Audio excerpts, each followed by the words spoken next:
This is the first time we've ever dropped 2 episodes in 1 week, and it's because I wanted to continue on this journey of producing a song from scratch. So now we're into part 4. So I'm just going to play you what I came up with at the end of part 3.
Okay, so there we go, and I'm going to continue building on this in this episode. Okay, folks, so to begin with, having listened back to this now, recording this episode, I've picked out something that I want to change, and this is a great example of how you can remove yourself from a session and come back to it a few days later, a week later, and you hear something different. You hear something, actually, you know what, that needs changing. And sometimes that's what you need as a songwriter and a producer, is to remove yourself from the situation, remove yourself from that project, and then come back to it with a fresh set of ears. And the main thing is, really, it's this pigments. I'm just going to loop this sort of pigments loop I've got going on here. It's cool, but all I'm thinking is I kind of want to I'm going to use an eco in this rather than go into the actual patch and change it. And I just want to roll off some of that top end.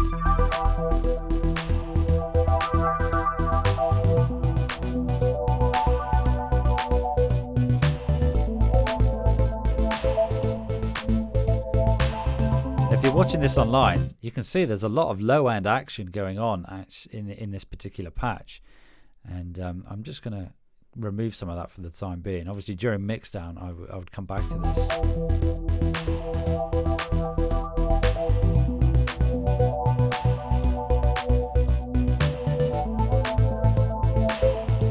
So there's a lot happening here in the low mids. You're looking at around sort of 300-400. Now, it can be quite easy for that area to build up and it to sound quite muddy and boxy. But like I said, I'll come back to this during the mixing process, because when I bring in the drums and everything else, I might find actually, you know what, this sound is competing with a lot of everything else. At the moment, it sounds okay, but I'm going to leave it as is for now. And it might mean that I use something like a low shelf just to bring 2 or 3 dB down, around 300 or 400 hertz, just so it's not competing with the drums. But once again, this is all hypothetical. This is just me thinking way ahead now, getting ahead of myself, folks. But what I want to do now is I've got these drop pads here. I'm just going to highlight this section. I'm just going to solo that as well. I'm on the wrong channel. There we go. Solo this. So these chords. So what I want to do is I'm going to go into scalar and I'm going to MIDI capture these, because I want to use these chords in the next section, and you'll see why. So I'm going to click MIDI capture and I'm going to play.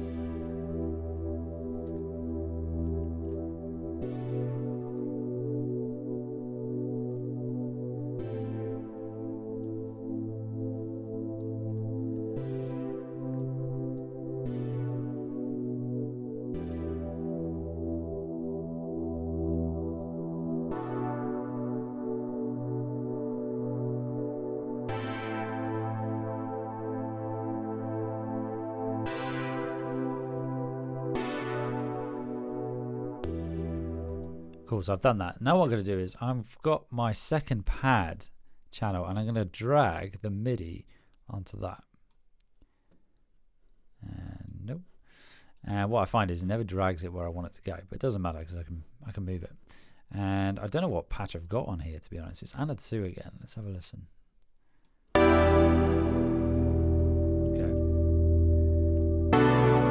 And if you're watching this online, you can now see the difference between the two. So whereas the first one was just me triggering single notes, I've now MIDI captured and I've captured the chords.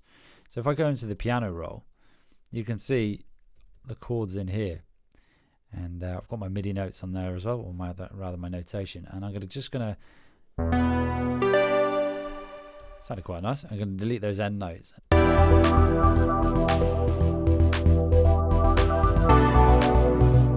It's quite a nice pad, but what I wanted to do at the end is I wanted to, I'm moving everything now. I don't want to do that. I've just moved the pad into the wrong group. There we go. What I wanted to do is this. I want to get these pads, and I want to just at the end, I want like numerous hits at the end.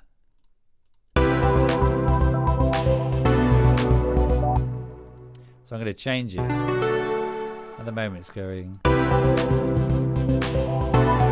and I want it to go dun dun dun dun. As you can tell, I'm not that musical with my own voice. All right, let's change that.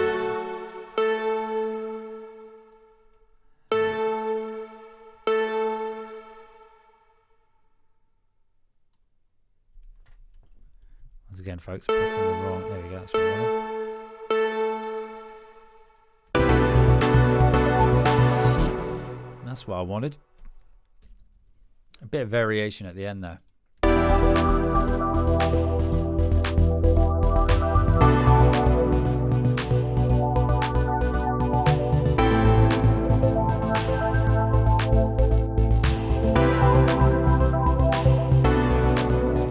In fact, I want it to happen there as well, so I'm just going to go and find out where that is.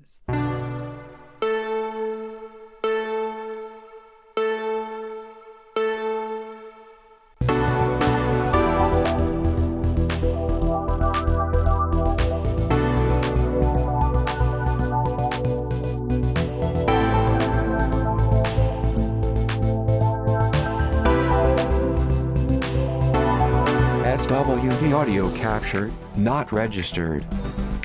Then it leads into the next part. So a quick play there. So what I've done is I've just used a different patch. So in Anna 2, what have I used there?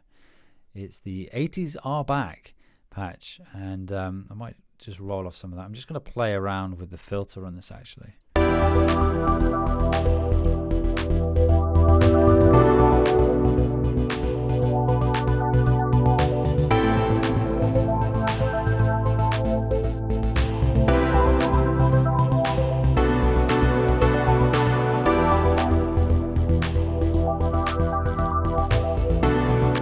Cool, so there we go. Nice variation on that chord sequence there.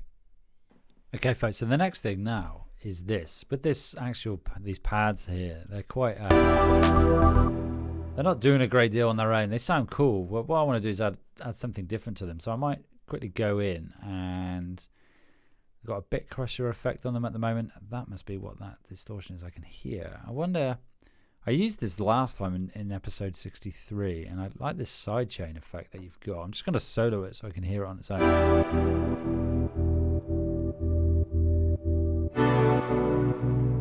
This is quite nice. But then again, in context, not so.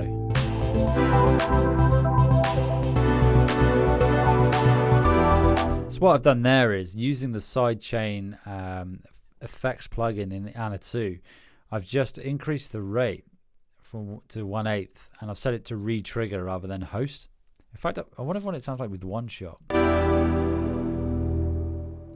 And then up the rate. So one shot obviously is just going to do that sidechain effect once, and then re-trigger. It's going to re-trigger it to the sync to the tempo of the track.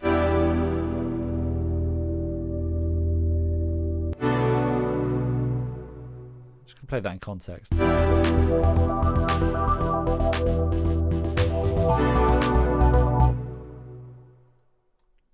I'm gonna go back to re-trigger.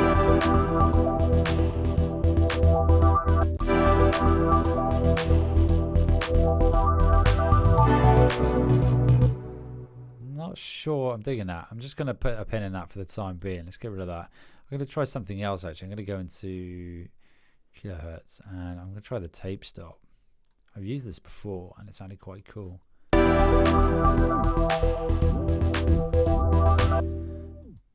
So So it gives the illusion of the tape stopping. And what I'm going to do is I'm going to go in and I'm going to automate that tape stop.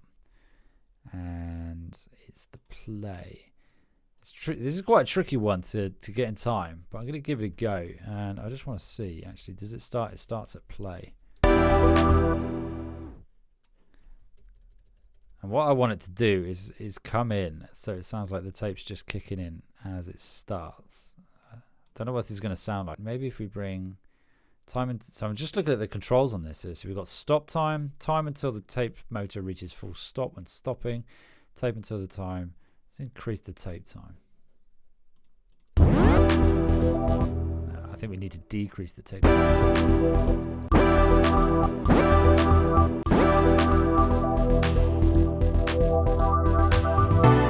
And then I wanted to do it. This is going to take me a while to do this. I wanted to do it on every note now. So it's going to stop. I'm going to have to copy and paste this automation at the end of every bar. So what I'm doing here, folks, is I'm just drawing in the automation. I could probably just do this as I'm playing, but I'm just going to draw it in for the time being and see what it sounds like. And it keeps snapping when I don't want it to, which is a pain. Let's give it a go. It needs to be shorter. And let's give that a go. I think that sounds quite cool. I just need to get it timed right. I'm not gonna play around with it too much now. I'm just gonna get the idea down. I'm trying to drag this, so that'll do for the time being. Otherwise, I'm gonna spend the whole episode refining these automation points, which I don't really want to do. Let's copy that. Will it let me copy that and put it there? Is the question. No, it won't. So I have to draw them in.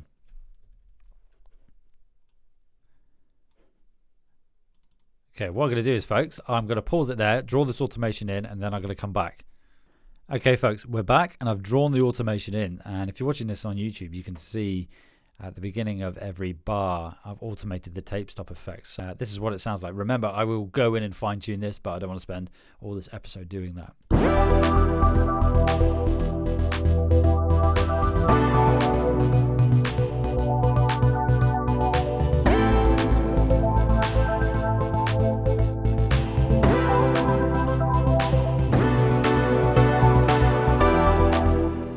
Not actually done it on the first note of that bar, but I'm not going to worry about that too much now. What I'm finding is, though, playing it, I think it only sounds good on the lower registered chords. It sounds cool there. It doesn't really happen there. I don't think I've got it set quite right. Let's drag it across a bit.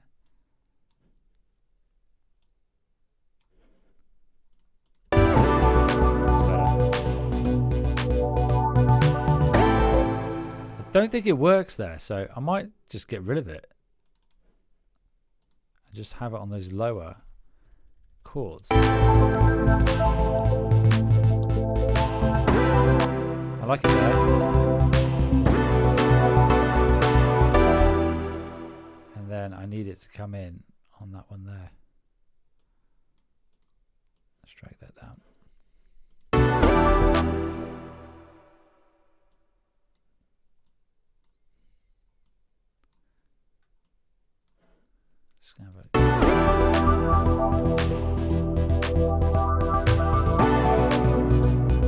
Once again, that one needs to be dragged out a bit. At the end of this bar, it's going to go into the next section. So I might just have a tape stop effect that just dies there. So it's just going to kill it. And then it's going to go back into what is essentially the first section. Let's have to see how that sounds. I think that sounds quite cool as a transition. Maybe a bit longer. I've just dragged everything, don't move.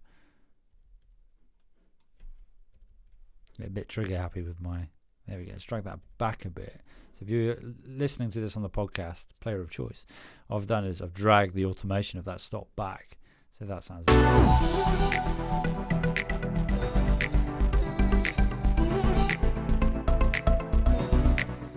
cool. So there we go. I'm just going to play through the last half of this section just so you can hear how it then leads into the next part.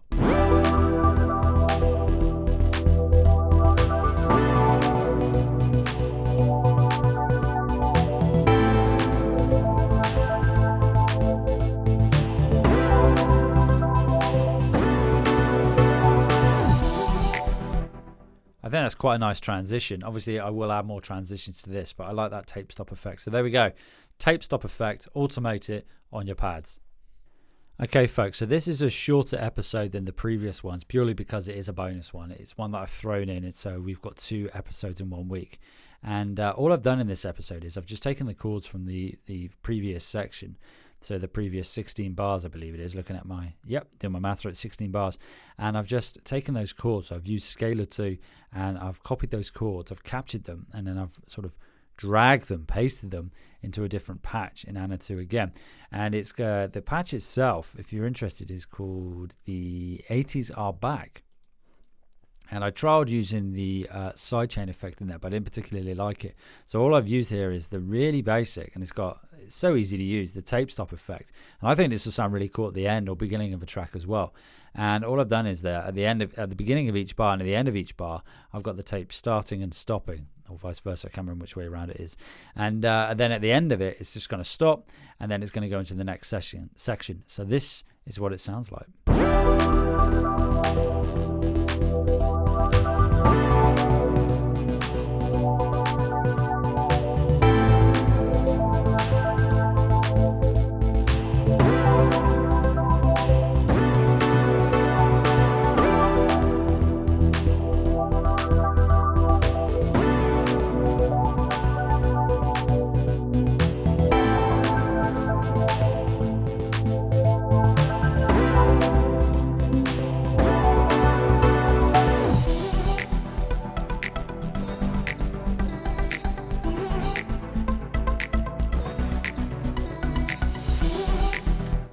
Okay, folks, so that is the end of this particular episode. But before we go, I want to make you aware of the producer kickstart session. So if you need assistance or help with production, mixing, or content marketing to grow an army of super fans, please do get in touch. Head over to www.insidethemix.podia.com/free, and you can book a 20-minute producer kickstart session with me, where we'll just thrash it out and go through any of those particular topics that you need a bit of help with.